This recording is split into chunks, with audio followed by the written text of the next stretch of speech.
Senator from Kentucky. What we have here is a Ukraine First bill. This bill was never really about securing our border, but about securing another country's border. What we have here is a failure of the elites of Washington on both sides of the aisle, the leadership in the Democrat Party, the leadership in the Republican Party. What we have here is a failure of these elites to understand that the American people want to put America first. 61% of Americans live from paycheck to paycheck, and they want to put Ukraine first. I want you to talk to your constituents at home, the ones who live paycheck to paycheck, and tell them why you're shipping $60 billion to Ukraine. This will be $170 billion. We have never before in the history of the United States flooded so much money into another country. 61% of our country lives paycheck to paycheck. 8 out of 10 families that make $50,000 or less don't have enough money to pay for their bills in 2 weeks if their check doesn't come. If they have one interruption in their family, one thing that sets them back, one unexpected expense, they don't have enough money to pay their bills, and you want to put Ukraine first. This is why the Democrat Party is losing the working man. This is why the Republicans have become the party of the working class. This is why many, if not most, members of the unions are now looking at Republicans, because we support the working man. We support the working women of America, and we recognize that they do not want to send their hard-earned money and taxes halfway across the world. What does their money go for? Do we know what they're doing with their money in Ukraine? Well, we do know that the money went to fund 6 fashion brands to go to the Paris Fashion Show. We do know that it's funding small businesses to sell ladies' handbags. We do know that it's paying for the salaries of 57,000 first responders. What about the first responders in our country? What about the people who get in an ambulance and have a $35,000 bill in our country? What about tackling the problems of America first? Instead, this bill is a Ukraine first bill. It's a Ukraine first policy. According to the Ukraine First Party, which includes elites of both parties, war is good. War is useful. War profits make us stronger. Sounds a bit Orwellian. They say that war profits will build the defense industrial base. This is the part they used to say quietly. They used to whisper this. They used to never say it out loud, that war profits fund the defense industrial base, and by golly, we're going to be stronger the more war profits there are. According to the Ukraine First Party, war's not so bad. War profits make us stronger. Lost in this reprehensible argument is any sense of grief over the 500,000 dead, for the mothers and fathers weeping graveside. Little sense of grief, little sense of understanding that supporting and lauding grief is supporting and lauding the death of war. Missing from the war profits, our good argument, is any sense of compassion for the thousands of lives that will yet be lost by the prolongation of this war. If military contracts for 100,000 rifles are good, what about 1 million rifles? If military contracts for 1,000 tanks are good, what about 1 million tanks? If military contracts for 500 bombs are good, what about military contracts for 5,000 bombs? Missing from the argument that war profit is good, that the more armaments we sell, the better, is compassion for the deaths that we're talking about, the prolongation of war.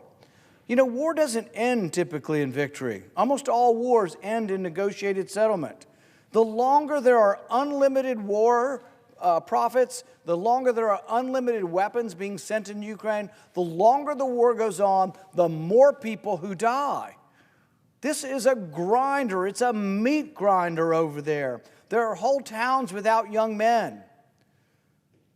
Do I think Russia's in the wrong? Of course they are. Are they the aggressor? Of course they are. Do I have sympathy for Ukraine? Absolutely. But we also are now funneling money to a country that has no elections. They've canceled their presidential elections. They've suppressed speech. They've banned certain opposition parties. They've banned certain opposition press. They've banned officials of opposition religion. Now, this should bother people because it is said that American might and foreign aid is to express our power and our values. Are our values no elections? Are our values suppressing speech? What's become confusing even in our country, as the Democrat Party has become the party of censorship.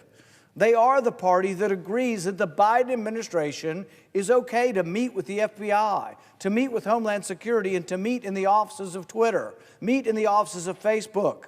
They suppressed for over a year anybody who was willing to say that it looks like the virus came from a lab in Wuhan. That was suppressed for over a year. Not just by private business, but by the government, by the Biden administration meeting, the FBI, Homeland Security meeting with the tech companies. So it doesn't surprise me that they don't care too much. Just get the money out the door, even though in Ukraine they're living under a regime where speech has been suppressed. What the American firsters, what the Ukraine firsters are really arguing for is an America Last policy. They're really arguing for a longer, bigger, more deadly war because it expands the profits of the defense industrial base. How despicable. How absolutely disgusting. They're saying the quiet part out loud. They're okay with war. The longer the war, the more profits, the stronger the American defense base. It's this circular argument. We're not sending the money to Ukraine. It's coming right back. It's coming back in the form of profits to the American arms merchants. It's okay. We're really not going to lose $170 billion because it's coming back in profits. We'll make more bombs. Whatever happened to the progressive left? But wasn't it great when there were people on the left who actually were progressive on things such as war? How absolutely disgusting. To argue that war profits are a benefit that somehow overshadows the awful specter of war's death and carnage. The amount of money going to Ukraine in this bill is more than we spend on the entire Marine Corps. Think about it. We're going to send to Ukraine more money than we spend on our own Marine Corps. This is a bill about Ukraine first. This is a bill that makes us weaker. There is no money to give to Ukraine. It's not like we've got a pot of money. There is no surplus. There is no rainy day fund. This money will be printed up or borrowed from China to send to Ukraine. It makes us weaker.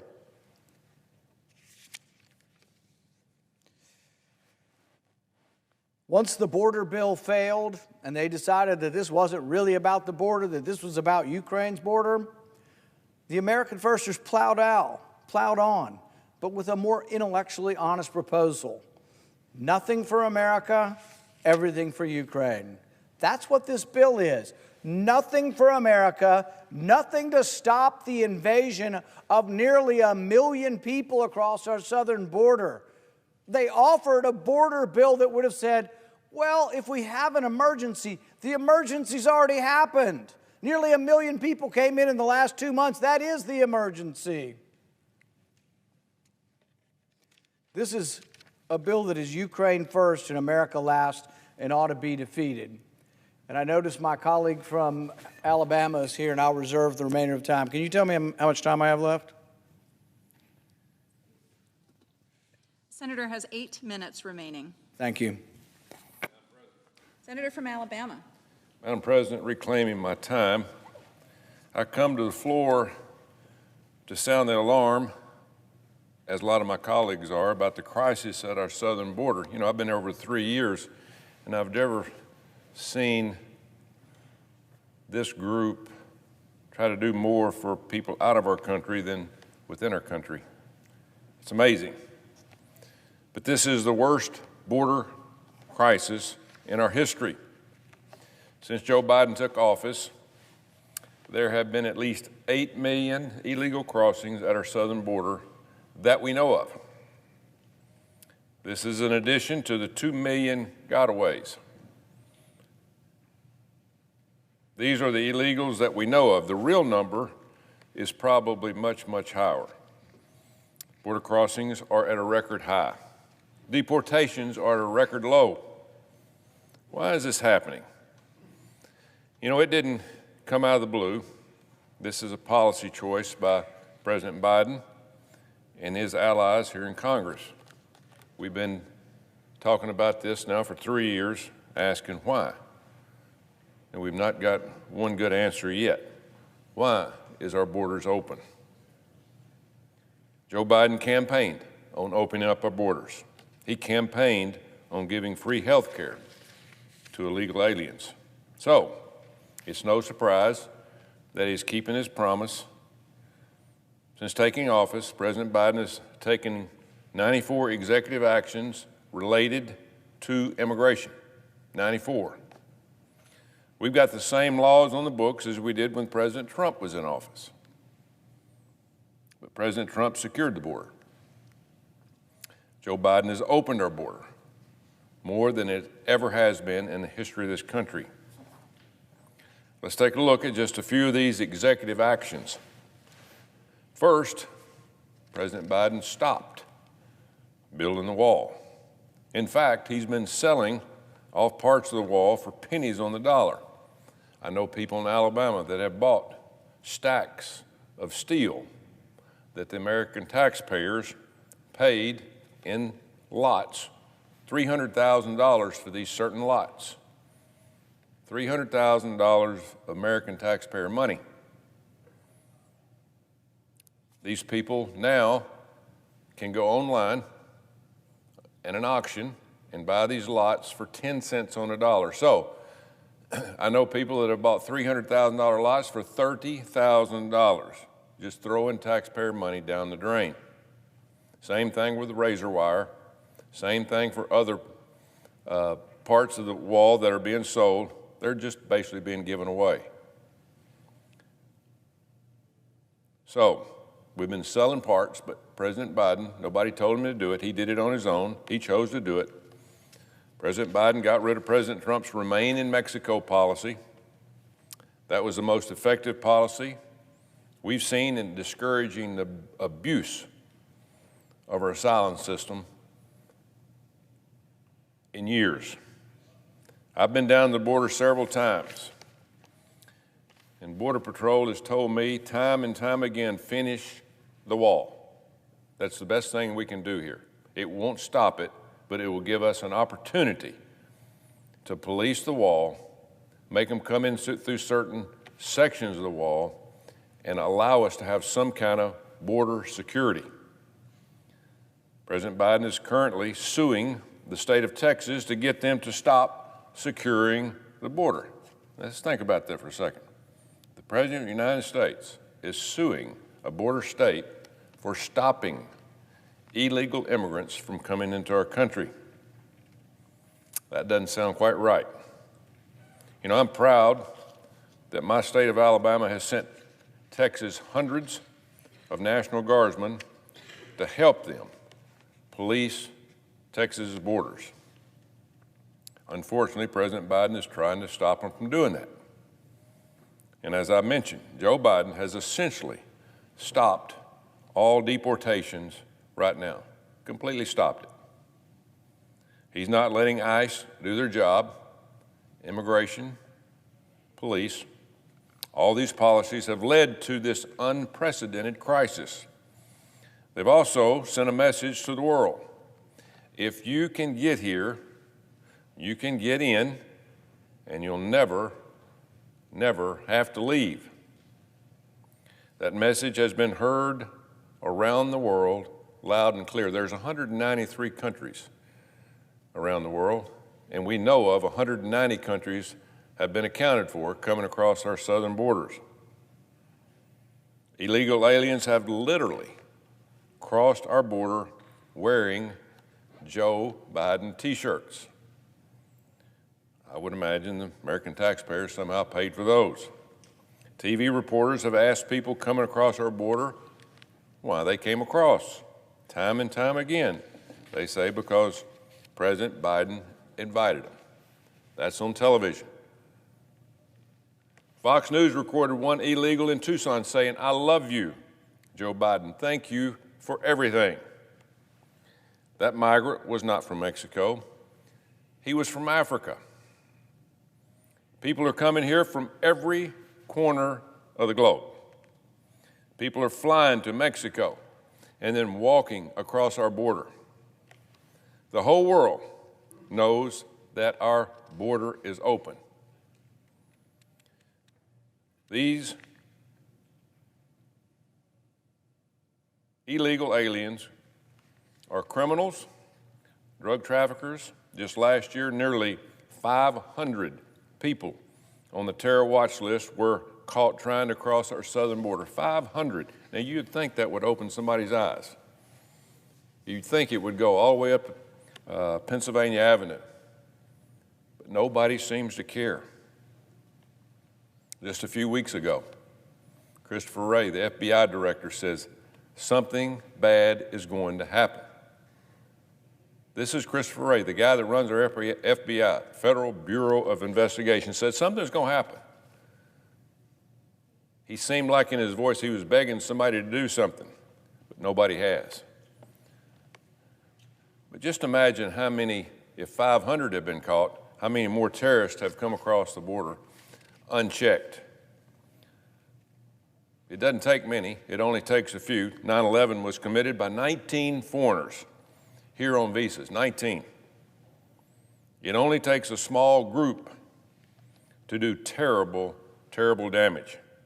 But Americans are already dying because of the border crisis. We all know that. We're here to protect American citizens, but we're losing.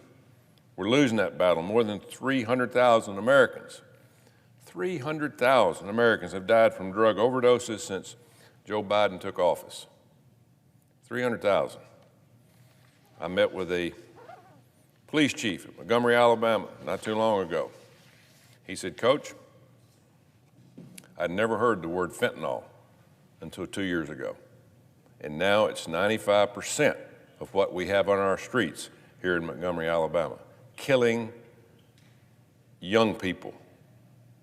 That's roughly half of the Americans killed in the Civil War, 300,000, and that was the most deadliest war in American history." The governor of Oregon recently declared a state of emergency over fentanyl. The governor of Oregon, and the governor is a Democrat, but she declared a state of emergency. Where does she think the fentanyl is coming from? She should demand that the people that represent the constituents in her state do something about what's happening. Federal law enforcement has said for years that almost all of these drugs are coming over the southern border.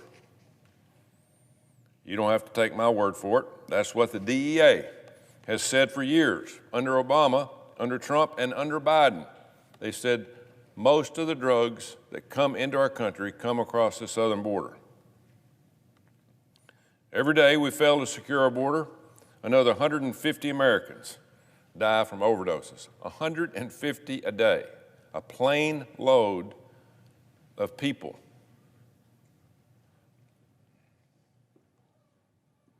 This is in addition to Americans who are victims of crime committed by illegals. A few weeks ago, we saw the video of illegal aliens attacking New York City police officers. New York City is a sanctuary city. In fact, New York City is giving out free money on debit cards to illegal aliens as we speak. American citizens don't qualify for this money that the New York city government is giving out. If you're a citizen, you don't qualify for it. American citizens just have to pay for it. Yet New Yorkers wonder why there is a magnet pulling illegal aliens from all over the world into their city. I wonder why that is. New York State is also a sanctuary city. That was a policy choice by the current governor. That means they do not cooperate with ICE. That's what a sanctuary city does. When an illegal commits a crime in New York or Philadelphia or Boston, they do not get sent to ICE when their jail time is up. It doesn't matter what crime they commit. My Democratic colleagues want these criminals to stay in our country because they don't want them to have to be sent home, because that's exactly what ICE would do. In the New York case, these illegals who attacked the NYPD officers were jailed and then released without bail. They were let back on the street where they can continue to commit crimes against Americans. This case shows you how much Democrats care about our police officers. Defund the police, that's all I've heard since I've been here. Really? They want police to go out and arrest the same people and over and over and over again. Police are risking their lives every day. Every time they arrest someone, every time they kick in a door, they are risking their lives. Yet liberal judges and left-wing prosecutors will just let criminals go back on the street again, and again. Democrats, like President Biden, talk about a lot of compassion in our immigration system. We've got to be compassionate. They don't have any compassion for Americans. They don't have compassion for Americans like Kate Steinle, who was murdered in San Francisco. They don't have compassion for the woman who was raped by an illegal on a train recently in Philadelphia. They don't have compassion for the mother and daughter killed by a drunk driver who had allegedly been deported 4 times. When Americans get attacked or even killed by illegals, Democrats just see that as collateral damage. It's just the price of open borders. It's clearly more important to them to keep the border open than to bring justice to the victims. Protect American citizens, what an idea. Just weeks ago, the House passed legislation to deport illegals who have been caught driving drunk. Deport them. 150 House Democrats voted against deporting anybody that was illegal caught driving drunk. 150. The House also passed legislation to deport illegals who committed Social Security fraud. 150 House Democrats voted against it. Democrats want even the most basic things to secure our border. Won't do anything. Now that is an election year, obviously. Now that we've gotten to this point and people have to have votes, we're supposed to believe that our Democratic colleagues have had a total change of heart, because I've not seen anybody down there in 3 years and 2 months, and I've been going once or twice a year. I've not seen any of my Democratic colleagues down there. I would be shocked if I didn't see somebody down there in the near future, because it is an election year. They're paying lip service to the crisis at the border. They don't listen to their rhetoric. Look at their actions. Democrats are not doing anything of substance that would actually help. President Biden could start by undoing all 94 executive actions on immigration. We didn't need to do that, but he did it because he wants open borders. Earlier today, I spoke at length about why the Schumer-Murphy border bill is not good enough. I won't belabor the point, but as Senator Murphy said, under their bill, the border never closes down. That gets pretty much to the point. Even at 5,000 crossings a day, we would still process 1,400 illegals per day. 1,400. This is like putting a Band-Aid on a bullet hole. Why even worry about it? The acceptable number of illegal crossings is not 5,000, it's not 4,000, it's 0. In a TV interview a few days ago, Chris Murphy said, failed to deliver for the American people we care about most. No, they care more about the undocumented Americans. What is an documented American? Undocumented is just a left-wing code for illegal. They don't like using the word illegal. The term used in federal law is illegal alien. That's who we are talking about. These are not Americans who lost their paperwork and just can't find their documents or lost their passport. These are illegal aliens who have no right to be here. First, we stop them from coming in, and then we deport the ones who are here. For decades, we've been told that there are about 11 or 12 million illegals here right now. I would say that's very, very short on numbers, but this is a huge problem. Alabama's population is 6 million, my home state. So there are 2 states of Alabama's worth of illegals already here before Joe Biden let in the other 8 million. This takes away power from American citizens. They're overrunning our hospitals, our schools. They're even affecting the balance of power in Congress and the Electoral College. Seats in the House of Representatives are divided up based on census. Votes in the Electoral College are based on votes in Congress. Right now, illegals are counted as part of the census. A Democratic member of Congress went on TV recently and said that I need more people in my district just for redistricting purposes. The presence of tens of millions of illegals in this country is tipping power to blue cities like New York, Boston, Philadelphia, and Los Angeles. It is watering down the power of the American voter. I joined with Senator Hagerty to introduce legislation to fix this. Only American citizens should have representation in Congress. We ought to count citizens only. Otherwise, our voting system is not equal for all Americans.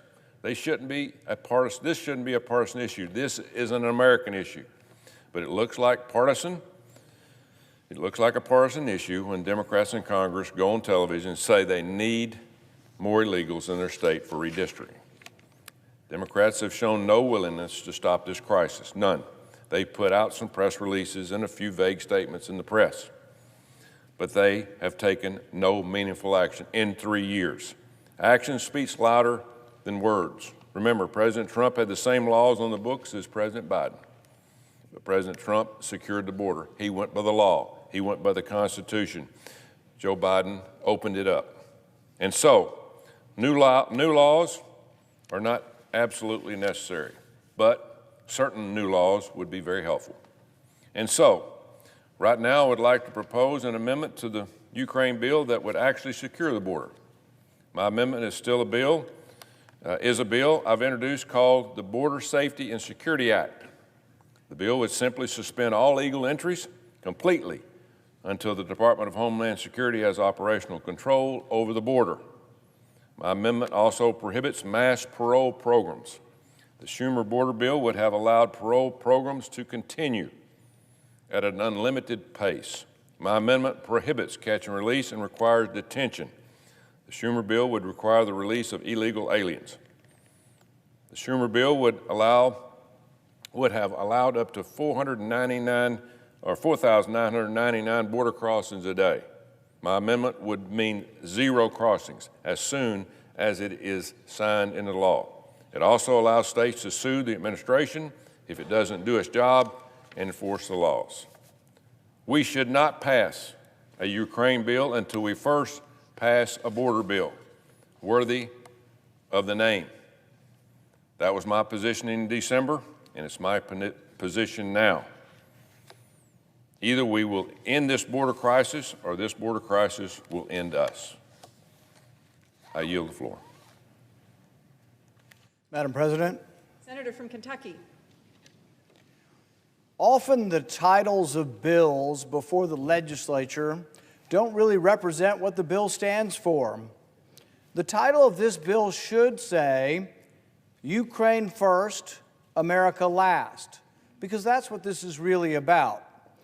Now, bills in the legislature, bills that come before the Senate, don't have pictures or covers on them like a book would have or a magazine.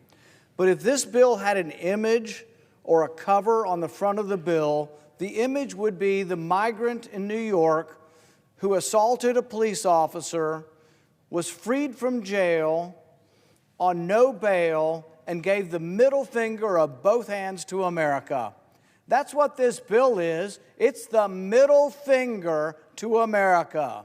This bill is the middle finger to every working man and woman in America, every struggling American family.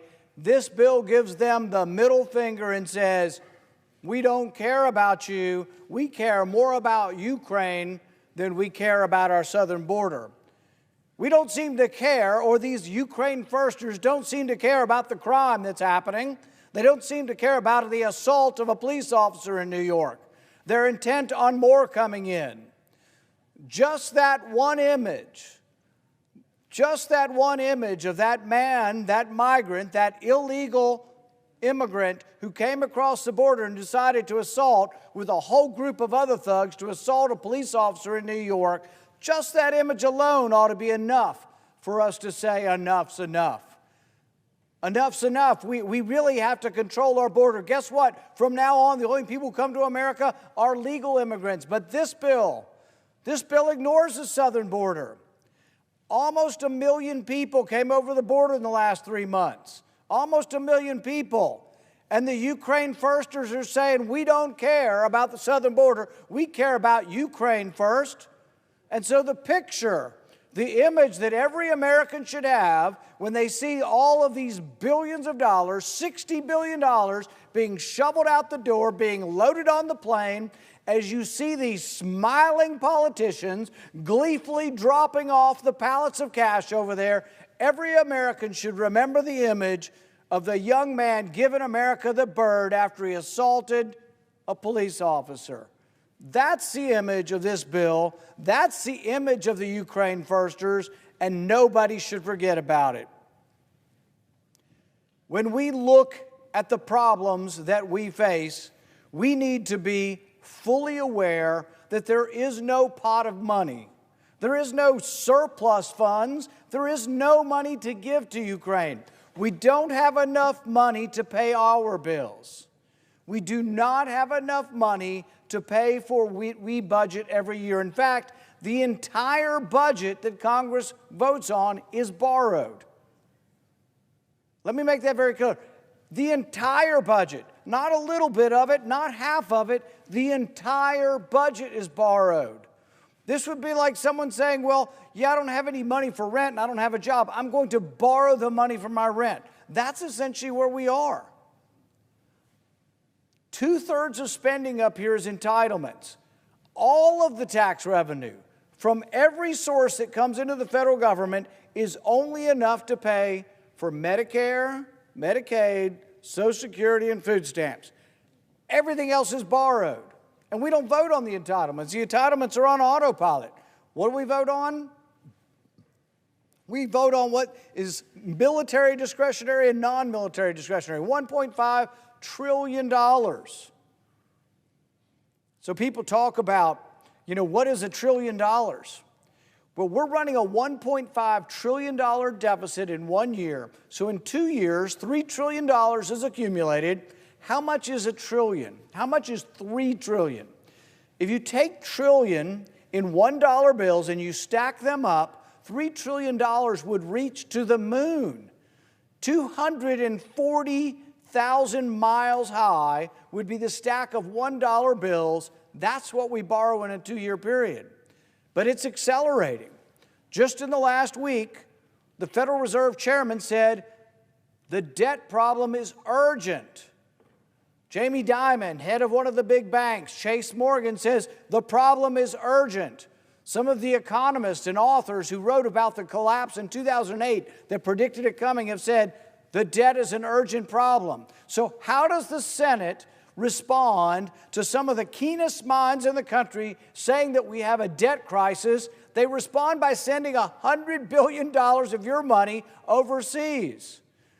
And it's not money we've got on hand. It's not cash on hand. We don't have any money. We are flat broke. People say it's for our national defense. We have these cold warriors who still believe in the domino theory. They say, we are going to somehow be overrun by communists if we don't do this. But we have no money. There is no money to be sent over there. It all has to be borrowed. The title of this bill should be Ukraine First, America Last, if they were being honest. 61% of Americans work paycheck to paycheck. 8 out of 10 Americans who make $50,000 don't have enough money on hand to pay their bills. If something goes wrong for them, you think they're excited about having their tax dollars shipped off to Ukraine? Ukraine first, America last. That's what this bill is about. It's about giving the middle finger to America. It's about giving the middle finger to every working class man and woman in America. It is an insult. It should be rejected. It should be soundly rejected. And we should get back to the business of this country, which is protecting our borders. We've got a real problem. Democrats didn't even seem to think there was a border problem till a few hundred of them were shipped to New York, and all of a sudden they think there's a problem now. So they put them up in a fancy hotel and they spend millions of dollars coddling them. But mark my words, the American people are smarter than the elitists up here. The title of this bill is, and ought to be, if they were honest, America First, or Ukraine First, and America Last. That's what the authors should have called this bill. I reserve the balance of my time. How much time do I have remaining? Senator has 1 minute remaining. Thank you. Senator from Utah. Madam President, there are a number of things that make the United States Senate unique as an institution. We've got every single state in the union that's represented equally. If you're a big state or a small state, huge population or a tiny one, you've got 2 senators. That makes our work all the more important and all the more unique. We need to represent our states, looking out for the people of our states, and our states sometimes as states. I can make a case that voting to pass this bill under these circumstances, without amendments or any language whatsoever, forcing the issue of border security, forcing the border to be made secure by a reluctant, recalcitrant, willfully disobedient administration hell-bent on not enforcing the border. This is a decision that empowers drug cartels, dissolves our borders, and spends insane amounts of money that we don't have on priorities of foreign countries, all at the same time. Now, look, senators here today, as always, have an obligation to vote no on bills that do bad things. We have an obligation to vote no today on bills, including and especially this bill. But all bills, certainly, that prioritize gangs above governors, cartels above courts, encourage breaking the law over enforcing the law, voting yes on this bill is a capitulation. It's a surrender. It's a vote for flooded classrooms and crowded hospitals. It's a vote for increased homelessness, death by overdose. It's a vote that undermines law enforcement, puts citizenship itself at risk and in doubt, adds burdens to teachers, food banks, undercuts safety in our community parks, and threatens the first jobs that lead to the second jobs that ultimately culminate in the best jobs for our younger people. Those who vote yes undermine what senators are elected to do, first and foremost, which is to represent our states, not sides. Every senator has the chance today, the chance tonight, this very evening, to vote no on this bill, and by so doing, vote in support of governors, schools, hospitals, churches, playgrounds, clean streets, and safe neighborhoods. By voting against more funding for Ukraine tonight in this bill, without any language finally compelling President Biden to enforce the border, senators have a chance to vote against more border chaos, no to sanctioned corruption, and no to shifting our burden of representation onto the shoulders of families, police officers, charitable organizations, school principals, judges, doctors, and parents. Look, at the end of the day, everyone wants peace. World peace, however, isn't always within our grasp. World peace isn't our principal business. All we can do is world funding, and that's all government can ever do. Tax, spend, print, and force. Our economy is our business. Our debt reduction is our business. Our leadership, due to our multilateral strength, is essential. But this, alas, undermines what makes us strong in an attempt to prove our strength. And in trying to do that, we will become less strong. We're not helping any group of people whenever we prolong a war in which they're involved. It doesn't help the Ukrainian people to prolong their suffering in this war. And it doesn't help our people to refuse defiantly, after the Senate Republican conference has come to a conclusion, after Senate Republicans have made a commitment to each other, to our counterparts in the House, to voters in our respective states and across America, we use this as an opportunity to force a bargain, a real bargain, a bargain that harnesses appetite, more prevalent on the left, to fund Ukraine, and an appetite, sadly, existing almost exclusively among Republicans, to force the issue of border security. We committed to that some 3 months ago.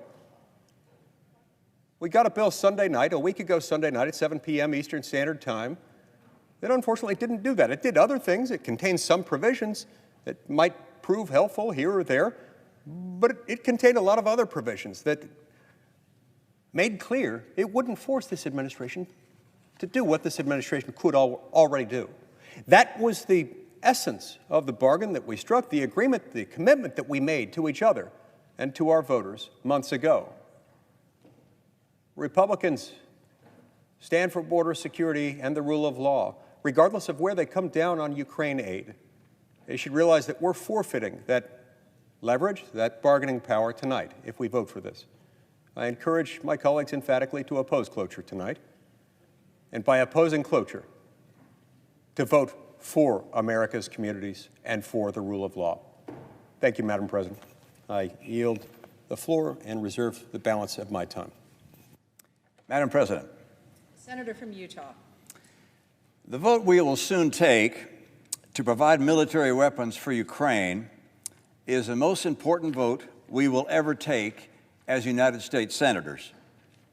We're not being asked to send American troops into war. We are asked to help the Ukrainians defend themselves.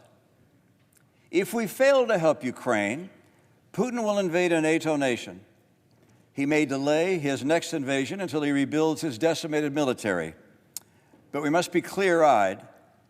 Ukraine is not the end. It is a step. If we fail to help Ukraine, China will eventually absorb Taiwan. If we fail to help Ukraine, we will abandon our word and our commitment, providing to our friends a view that America cannot be trusted. The Chinese Communist Party is already spreading propaganda using our delay as a warning to Taiwan that the United States will not be there to help in the face of China's threat. If we fail to help Ukraine, NATO, the alliance that's prevented great power conflict for over 75 years, will falter and eventually disintegrate. If we fail to help Ukraine, America will cease to be the arsenal of democracy. It will cease to be the leader of the free world. We will be replaced by the authoritarians, China, Russia, Iran, North Korea. If we fail to help the Ukraine, we'll be known not as our fathers and mothers were, the greatest generation, but as the worst generation. Now, for months, I've listened to the arguments for denying help to the Ukrainian people. I've observed that the reasons have evolved over time. First, it was claimed that Europe was not paying their fair share. That was proven incorrect. Our allies have already contributed more than $96 billion in aid, and the EU earlier this month agreed to provide $54 billion more over the next 4 years. Next, it was argued that we should instead focus on the Pacific and Taiwan. But Taiwan and Japan and South Korea tell us that the single best thing we can do to dissuade China's aggression is to support Ukraine. Next, we were told that we couldn't afford $60 billion for Ukraine-related funding.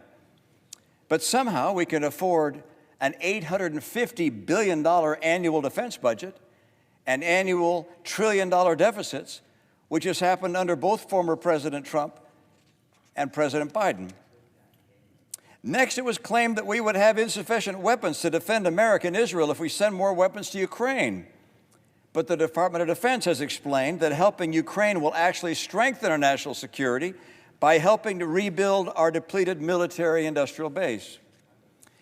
The latest excuse for denying aid to Ukraine is that this bill is a clever disguise to set up an impeachment of Donald Trump at some point in the future. Under this so-called logic, Trump has to be elected, Democrats have to win the House, and those Democrats have to be unable to find any other indiscretion of Donald Trump's upon which to base an impeachment.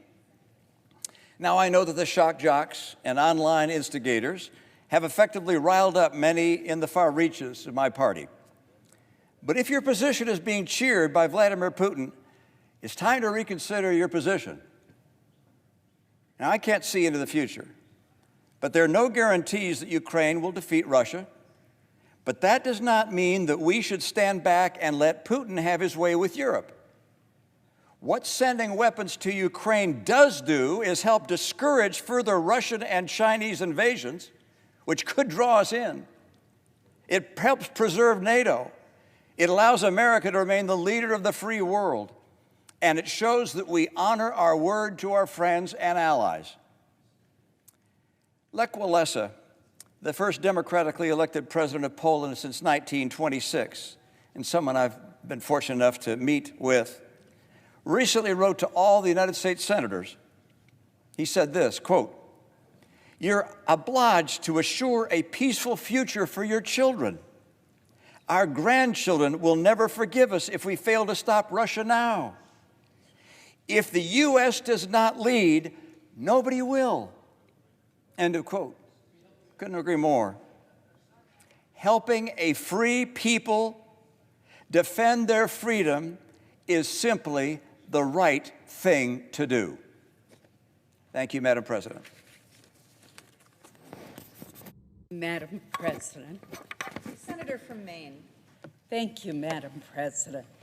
Madam President, last week, General Kurilla, the commander of U.S. Central Command, gave me a briefing that was directly relevant to the National Security Supplemental that we are now considering.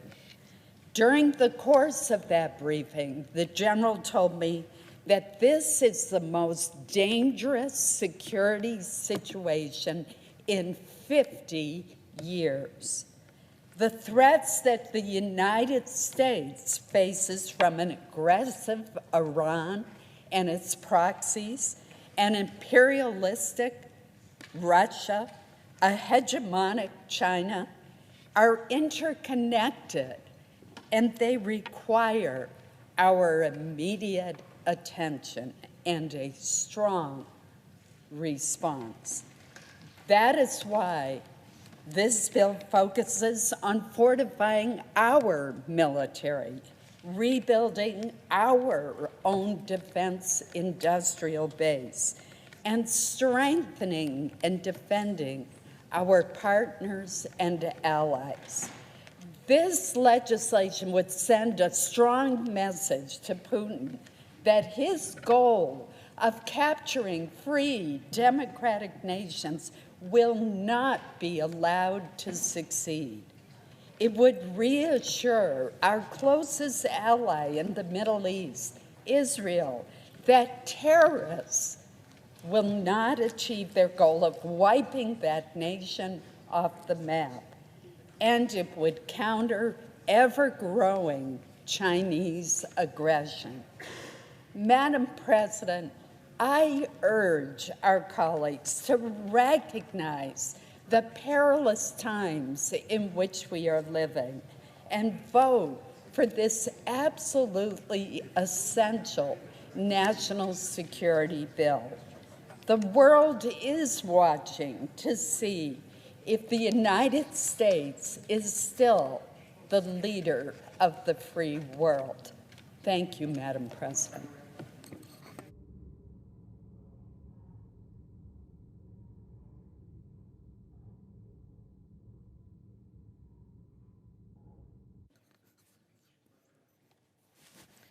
Madam President.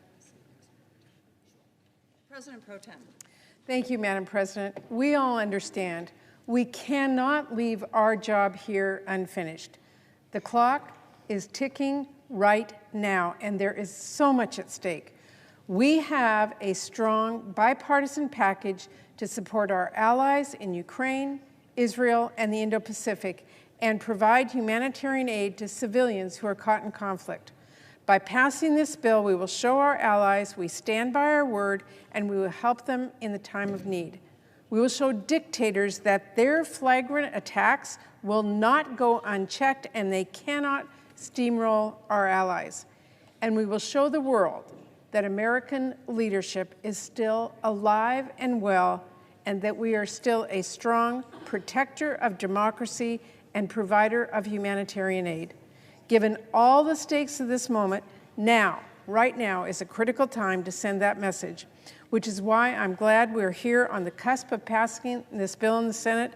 And to my colleagues who've been holding this up and dragging the process out, we can disagree. You can vote against this. That's how it works. But one way or another, this aid will get to our allies. We spent months going back and forth to try and get a bill to the floor, and now we are here.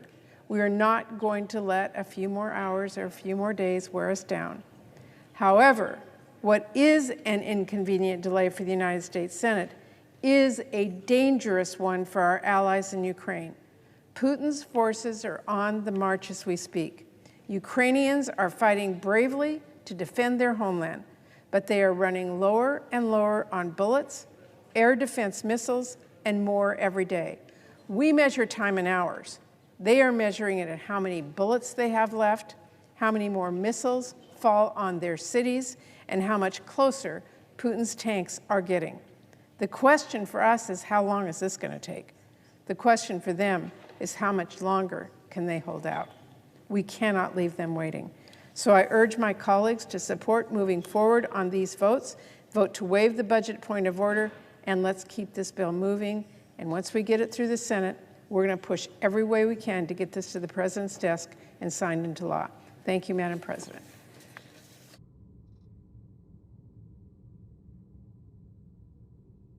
I yield the floor.